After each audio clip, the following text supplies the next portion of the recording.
Illini football may have just landed their number one wide receiver for next year, and Illini basketball might be playing its biggest game of the season tonight.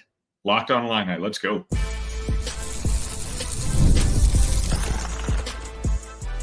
You are Locked On Illini, your daily podcast on the Illinois Fighting Illini.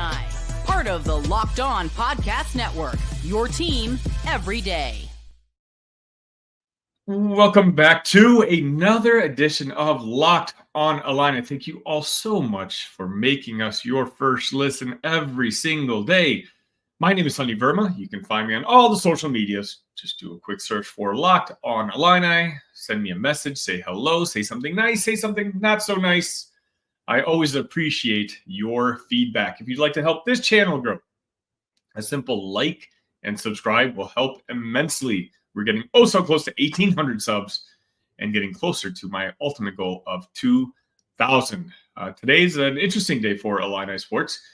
We've got news on the football side and we've got news on the basketball side. And of course, here at Locked On Illini, we cover all of it. So right as I was about to start recording, Matt Zenitz announced that former West Virginia wide receiver Hudson Clement is expected to transfer to Illinois. Now, Clement had 51 catches for 741 yards and 5 touchdowns last season. I talked about in the Citrus Bowl pregame.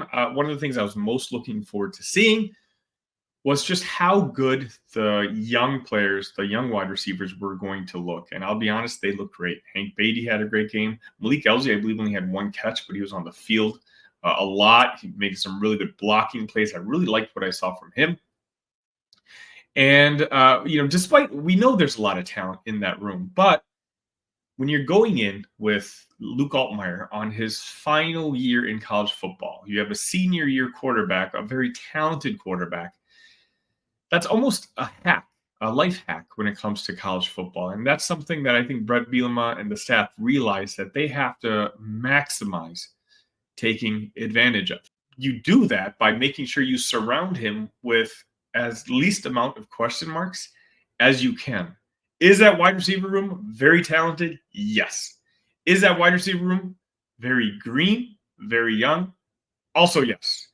You can usually tell how good of a transfer player one is by looking at the message boards and the feedback from their previous teams. Are the fans upset that a certain player is leaving, or are they not? And in the case of Clement, please do your own research. A lot of Mountaineer fans were really hoping that he would come back. There seems to be a genuine bummer type of feeling that Hudson remained in the transfer portal and now looks like he's going to be coming to Champaign. Now, I'll be going a little bit more in-depth about Hudson now that I know he's coming to Champaign, or maybe I'll just wait for it to become official. And then we'll do more of a deep dive on what he brings to next year's team. But I will say that it looks like Illinois may have found their 1 or 2 wide receiver for next year. Now, does that ultimately mean one of the young wide receivers might decide to go elsewhere? Possibly. But again, the idea is we need to maximize 2025. And I think Hudson is a type of player that, again, if your ultimate goal is to surround Luke with the best wide receivers possible, with the best weapons possible, Hudson is a part of that goal.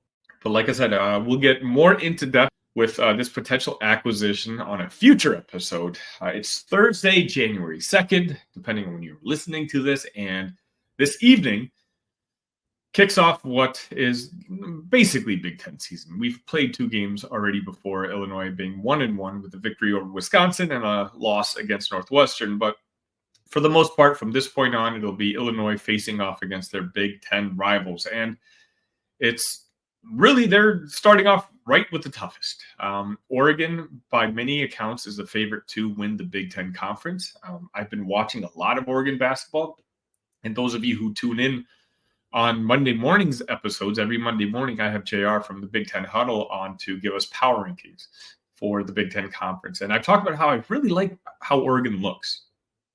But I just want to see them play a Big Ten foe first. And really, they've only been messing around with those teams in the West Coast. My everydayers in here know that I've been talking about the out-of-conference schedule for Illinois to be kind of a way for them to sharpen their skills to get ready for January, because that's when Brad Underwood tends to do his best, and that's when his teams tend to play their best.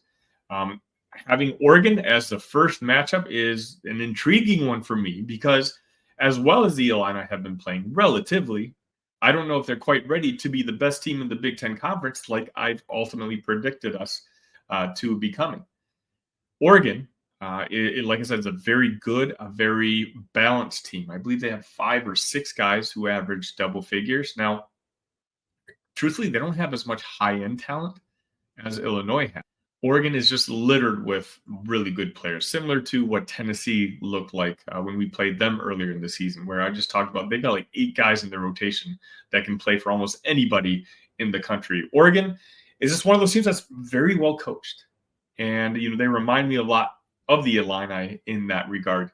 Obviously, the school had a heartbreaking loss to Ohio State on Wednesday, so hopefully the basketball team's not going to try to carry the banner for the university on Thursday night, but it's going to be a really interesting game. And again, if you watch Monday's episode, I think the key is going to be to stop Oregon's big man in the middle, Nate Biddle. Yeah, and that rhymes. Nate is a 7-foot, 220-pound senior, and he's just the type of player where the Oregon's offense just runs through him. For the season, he's averaging 13.2 points per game. Their leading scorer. That's right, 13 points per game is their leading scorer, but again, they're just very well balanced. He's also averaging 8.5 rebounds per game and 1.8 assists per game. This is one of those games where if we can get a Visic and maybe Morez Johnson really be physical with Biddle and try to maybe get him in foul trouble or out of rhythm, I think Illinois can ultimately pull off the upset. The game opened up as Oregon as 2.5-point favorites. Right before I started recording, had gotten up to 4. With the Ducks being favored. So again, this is going to be a tough matchup for Illinois. Do I wish we got to play maybe some of the more middle tier teams right now? Because let's be honest, and you guys know what I'm going to say. We only win this game if Will Riley or Ben Hummerkaus show up. And I hate to constantly repeat myself when I say that, but Kasparis can handle the offensive load against decent to good teams in college basketball. But if ultimately Illinois is supposed to become the Big Ten champion, which again, I think that they can be, and make a run in March, we're going to need that second guy. And I don't think Ben Hummerkaus is going to be that second guy. I've thrown that idea out the window, but we still need him to be able to space the floor. And Oregon's the type of team, they're a very good defensive team, that we're going to need another weapon out there just to keep the defense honest.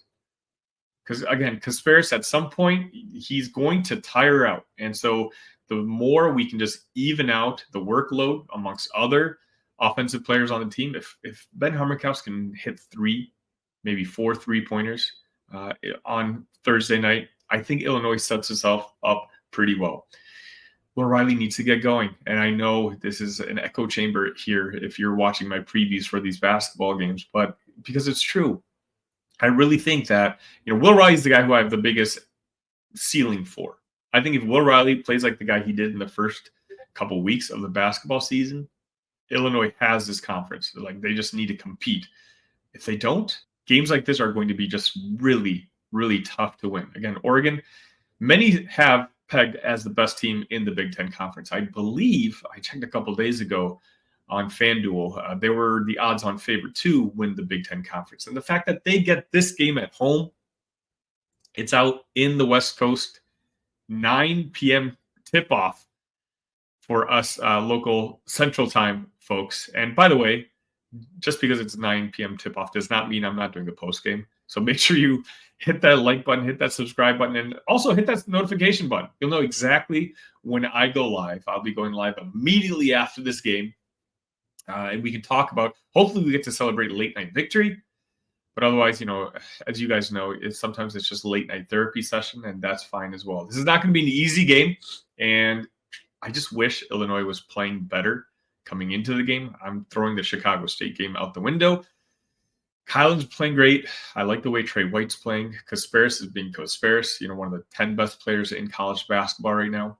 But in order to beat a team like the Ducks, I think we're just going to need a little bit more help. And I don't have the confidence right now in Ben or Will to be able to step up to be the players that we need. I'm going to predict a 7-point Oregon win, 84-77. I hope I'm wrong. I've been wrong plenty of times before, as you guys love to remind me.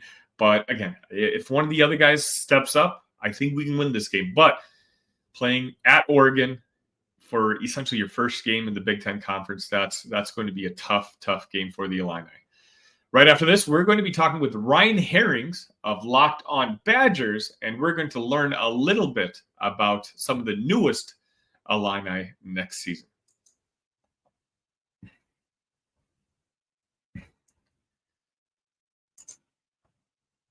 The NFL playoffs are almost here, but it's not too late to get in on the regular season action with FanDuel, America's #1 sportsbook. Because right now, new customers can finish the season strong with $250 in bonus bets if your first $5 bet wins. FanDuel has so many ways for you to pick up a W. I love betting on which players score a touchdown and how many points each team will score. It's thrilling. Not only can you bet on who will win the game, but FanDuel also has bets for which players will score a touchdown or how many points each team will score. Just visit FanDuel.com to join today. That's FanDuel.com for your chance at $250 in bonus bets. Make every moment more with FanDuel, an official sportsbook partner of the NFL. So the football season officially ended with the Citrus Bowl, but that doesn't mean that it's not time to prepare for next year. Obviously, Illinois has been somewhat active when it comes to the transfer portal. The keys are more on the retention side as opposed to getting talent from the outside. But that doesn't mean that we didn't raid one of our neighbors to the north when it comes to the transfer portal. And to learn a little bit more about the future Illini, former Badgers, I'm bringing on my friend Ryan from Locked On Badgers. Ryan, thank you so much for coming on. No, it's a pleasure, man. I love what you're doing over here. I love what you're building with Locked On Illini. So I'm glad to be here and love to talk about some former Badgers, man. Let's do this. Okay, but before we talk about the former Badgers, let's talk about the current Badgers. Obviously, the streak is over. 22 years, I believe, straight of going to a bowl game. But you can tell that it matters to the Wisconsin administration because arguably you guys have been as aggressive as anybody when it comes to the transfer portal. Yeah, 22 years, man, is a long. So I've gotten some more stuff done. I've gotten some more stuff checked off the honeydew list, right? I didn't have to worry about a bowl game. It's like what Nebraska fans have felt like for a long time here. I have this huge break between the end of the season and next year. It's been great. No, it's painful, man, and I don't ever want to be here again. But yeah, the Badgers, they've been very active on both fronts, I would say, right? They lost 24 players, which is crazy. I mean, that's when you think of it like a quarter of the roster. But they also brought in a bunch of guys. The entire quarterback room left, and then they brought like a whole new one in. And I think one of the things we've learned in the portal is a lot of times it's about kind of shifting around used cars to some degree. Like that doesn't make them bad by any stretch, but they're players that are looking for a better fit or looking for a different scheme. And you're hoping that as new coaches and new schemes come in, you're able to make better use of players that maybe other programs weren't able to. Right. So there's been a lot of that. We'll see how it goes. The last couple of years, Wisconsin fans have been pretty excited about a lot of portal additions. And I think there's a little portal fatigue right now because it hasn't really clicked at Wisconsin like maybe it did at Indiana or Colorado, for example.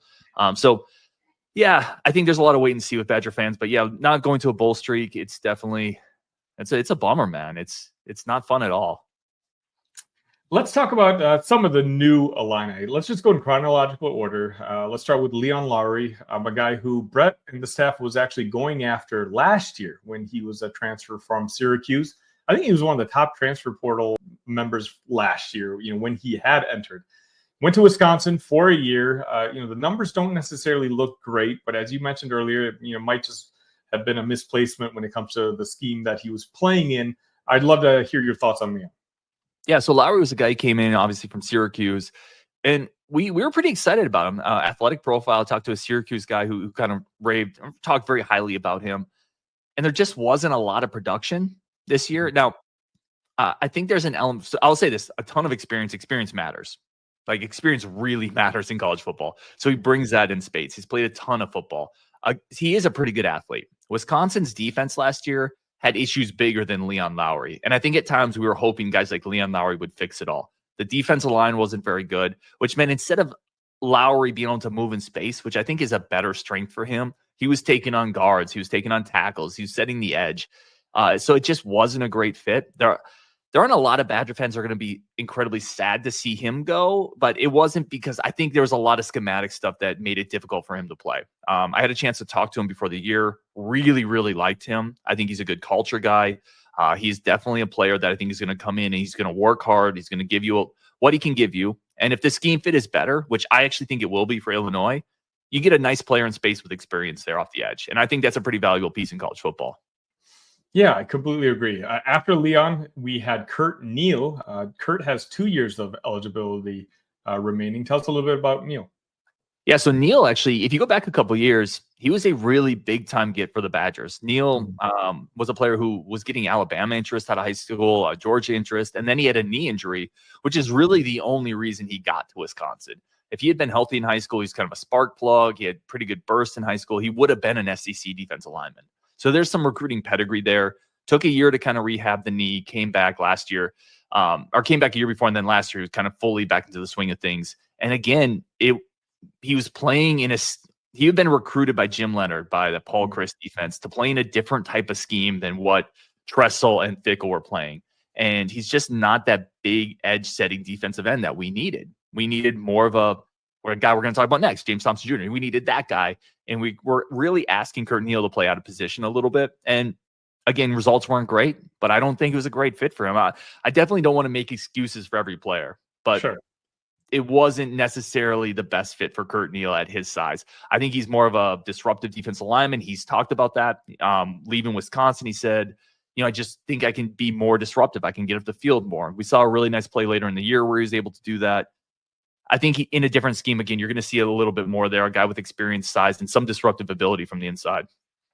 And I don't think you're necessarily putting a positive spin on every guy by any stretch. Like you said, a lot of these guys, Kurt and the guy we're going to talk about next, were recruited by Jim Leonard for a completely different type of system. And Brett Bielema talked about it. He reached out to Jim, who was an analyst for Illinois once him and Wisconsin parted ways, and he got a good scouting report. He wanted to learn a little bit about these two players in particular, and ultimately he decided that it would be a good scheme fit.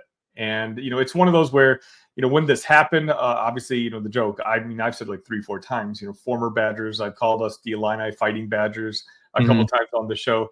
And it's like, do you really want to steal so many defensive players on what was not a very good football team last year? But as you mentioned, it's sometimes there's a reason. Like sometimes the parts don't necessarily fit towards what Wisconsin was looking for. And so, Wisconsin itself has made some changes with the staff and, the personnel. Sometimes it just doesn't work out. So I don't necessarily think you're making a positive spin on it. I appreciate that you are, but, this could be a case where, for both sides, it's just better off going in a different direction.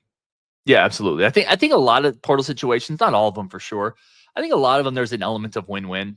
You don't really fit what we're doing here. And then from the player standpoint, you're right. I don't really fit what I'm doing here. I could go somewhere else. I could play a little more instinctively the way I need to. And I do think both of these players, and I've said this on our Discord, I have a Locked On Badgers Discord. I think both these players will probably play a little better at Illinois than they did at Wisconsin. I just think the scheme's going to fit better. And Bielema the thing I've always said about Bielema, and Bielema's got his warts and he's got his strengths like every coach, but he's iconoclastic in what he's looking for and what he believes in. And I think he's going to have a better vision for these guys than maybe they had last year at Wisconsin. So the previous two guys we talked about struggled last season in Wisconsin. The next one, he had an injury, so he didn't really get on the field. But this is, as you mentioned, kind of the crown jewel, the best transfer we've gotten in during this offseason. Tell us a little bit about James Thompson Jr. Yeah, this one hurt a little bit for me. I'm not going to lie. I did a show the other day about what I thought was Wisconsin's biggest portal losses, and Thompson Jr. was on that list. Again, they lost 24.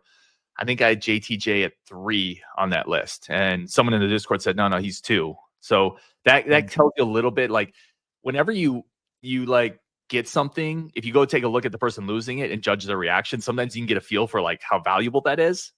James Thompson Jr. would have been the best defensive lineman on our team last year. Got hurt. Now, that's not a super high bar. I want to be clear. This is not vintage Wisconsin defense last year, but he was going to be a big part. A starting 3 tech, 6'5", 6'6", well built, pretty physical, pretty good athlete for his size as well. Was starting to really come on at the end of the year before. And this entire offseason, they talked about how good he looked. James Thompson Jr. talked about how excited he was going to be for this moment. The coaching staff was really excited for it. And then right before the year, he had an upper body injury, missed the whole year, which, by the way, is also a good thing. It's not a knee. Like, he's not going off an ACL or an ankle, like really problematic stuff. I talked to him during the year. It sounded like rehab went great. I think you're getting a fully healthy, locked in 6'5" defensive end with starting experience. Incredibly valuable piece. Yeah, and coming into this transfer portal, I think inarguably the number one thing that Illinois and Brett had to work on was fixing that defensive line, where we were graduating three players, and we've brought 4 in at this point. And again, some of the numbers aren't exactly fantastic from last year, but Brett has done his background work. He's talked to Jim Leonard, and again, Leon was a guy that Brett really liked last year, and I think he was one of the first people that Brett reached out to. So, hopefully at this point, the defensive line is kind of set of what it's going to look like next year. There's, it's going to be extra fun because Illinois and Wisconsin get to play next year, and there's a little added drama after the game 2 seasons ago. So I'm looking forward to seeing that game. Ryan, before I let you go, can you let the folks know again where they can find you? Yeah, just over at Locked On Badgers, especially if we have Badgers at Illini games coming up. That's always fun to kind of get some crosstalk there. Sunny, man, appreciate the heck out of you. You do a great job. So I'm glad to be able to come on and talk some football. Before I let Ryan go, I did want to give him a special thank you. He's one of the big reasons I'm here at Locked On Illini. So if you're a fan of the show, definitely give Ryan's show a like on my behalf. Again, he's a big part of me being a part of this community and being able to grow one of my very own. Ryan, thank you so much for everything again. No, appreciate it, man. Always fun. We ended there.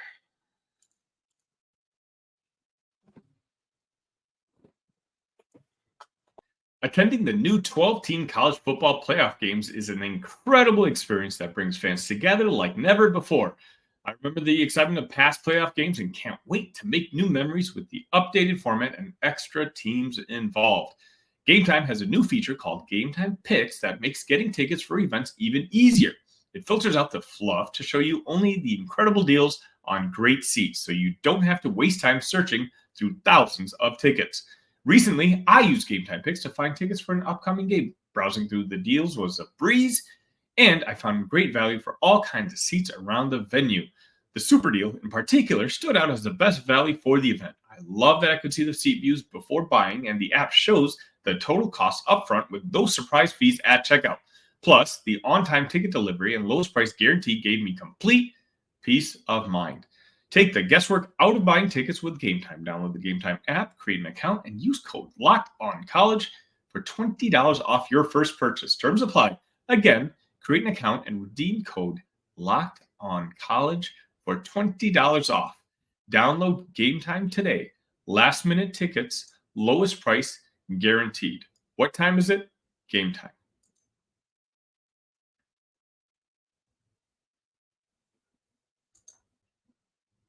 And that'll just about wrap it up for today's edition of Locked On Illini. Again, a big transfer pickup for the Illini. It's become all about but official during this recording. Also, Illinois versus Oregon tonight, 9 p.m. tip-off. Please make sure you join me. It's probably going to be about midnight. So I will be up, and I'll be doing that post-game report, and we can talk about what we liked from that game, what we didn't like, and hopefully we get a chance to all celebrate together. Again, if you haven't already, please, if you can, make sure and double-check that you're subscribed to the channel. If you're subscribed to the channel on the YouTube side, please do me a favor. Find me on your favorite audio platform, whether it's Apple Podcasts, Spotify, Pocket Casts, whatever it might be, and hit the download button there too. Again, it costs you guys nothing, but it's a way for you to help this show grow and be introduced to other Illini fans. I'm looking forward to seeing you guys in a little bit, I guess a few hours from now for the post game of that Oregon game. But again, if there's any other breaking news, make sure you're subscribed to the channel, and I'll be coming live immediately afterwards. See you in about 12 hours. ILL. Love you guys.